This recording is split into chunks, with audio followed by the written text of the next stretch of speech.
मत पूछ मुसलमान का हाल मस्जिद के लिए सर कटाने को तैयार है, लेकिन मस्जिद में सर झुकाने को तैयार नहीं। नबी करीम का नाम सुनते ही झूम जाते हैं, नबी करीम का हुक्म सुनते ही घूम जाते हैं। कहते हैं कि मेरी रग रग में है या नबी नबी, लेकिन पढ़ते हैं नमाज हफ्ते में कभी कभी। आँख दुनिया की हर चीज़ देखती है, मगर जब आँख के अंदर कुछ चला जाए तो उससे नहीं देख पाती। बिल्कुल इसी तरह इंसान दूसरों के ऐब तो देखता है, पर उसे अपने ऐब नज़र नहीं आते।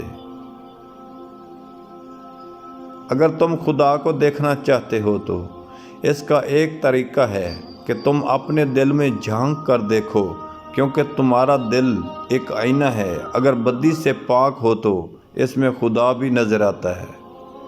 मेरे पास वक्त नहीं इन लोगों से नफ़रत करने का जो मुझसे नफ़रत करते हैं, क्योंकि मैं मसरूफ़ रहता हूँ इन लोगों में जो मुझसे नफ़रत करते हैं। पीछे मुड़कर मत देखो, कोई नहीं जानता कि दुनिया कैसे शुरू हुई।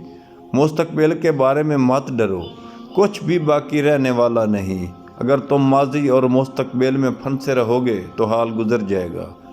एक वली से इब्लीस ने कहा, तुझे अल्लाह पर बहुत यकीन है, तू इनके पहाड़ पर चढ़कर छलांग लगा दे, देखते हैं तुझे तेरा अल्लाह बचाता है कि नहीं। वली ने जवाब दिया, ये अल्लाह का काम है कि मुझे आजमाए, मेरा काम नहीं कि मैं अपने सच्चे रब को आजमाऊं।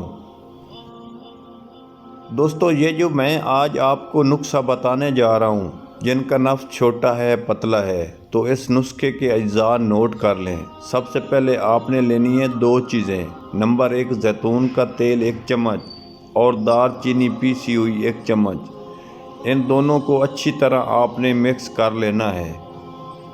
मिक्स करने के बाद कुछ देर तक इसको आपस में हिलाते रहें ताकि आपस में अच्छी तरह यकजान हो जाए, और फिर आपने कपड़े की मदद से इस तेल को छान लेना है।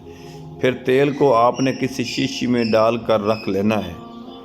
नुस्खा इस्तेमाल करने का तरीका, आपने इस तेल की मालिश करनी है। अगर आप इस नफ्स पर अपनी बीवी से मालिश करवाएंगे तो फिर ज़्यादा बेहतर है। अगर हमारी आज की वीडियो पसंद है तो हमारे चैनल को सब्सक्राइब और वीडियो